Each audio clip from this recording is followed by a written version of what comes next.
Surplus in grip ho trăng cái hẳn soi phía là grip ho trăng cái nó cá thì mara về na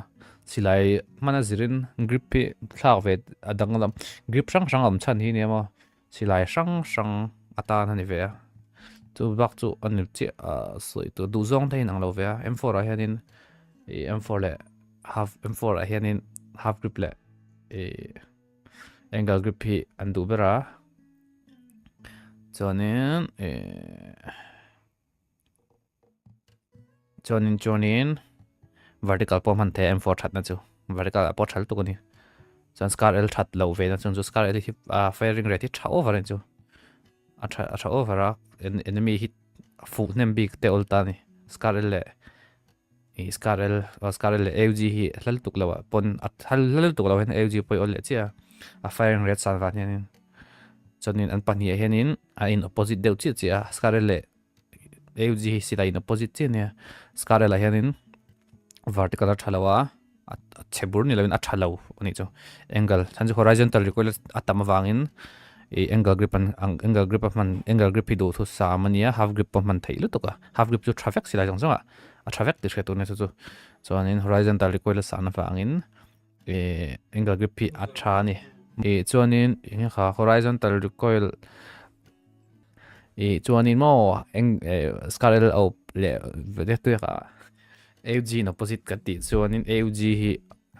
hi horizontal recoil amlo ve thung ta vertical recoil sanga chu bon chuanin vertical grip kan hmang ve le thung don ta angle grip kha man lo ve le thung tur ni chi ani chu chuanin antenna nin thumb grip ti ve lo ang hi chu long range ka na tur grip pani lawa a phor ranga sila scope in a peranga ni chu scope ADS hianin a phor so ranga chu chuwang chuanin UMP ya te UMP ti te secondary phoi rang dura tiang hen vua turania chuanin laser te po UMP a chuan tha em bok ani chu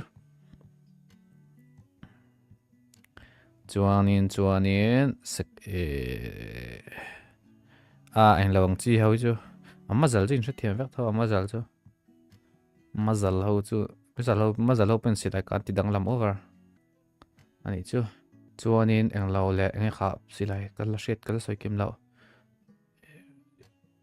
silai nge pam QBG po horizontal recoil sanga lampang asir sek zonga san kha chon angle grip man tur nia simple damber chu lampang horizontal recoil san chon ti zong asir zong sek na sat zong ha nemo vertical recoil san chu hetia ho kha ni tai chu chuwang chuanin vertical grip man tur nia vertical recoil chang a chuanin silai ka ti dang lampa ve tu ka nia chu ho to simple damber chu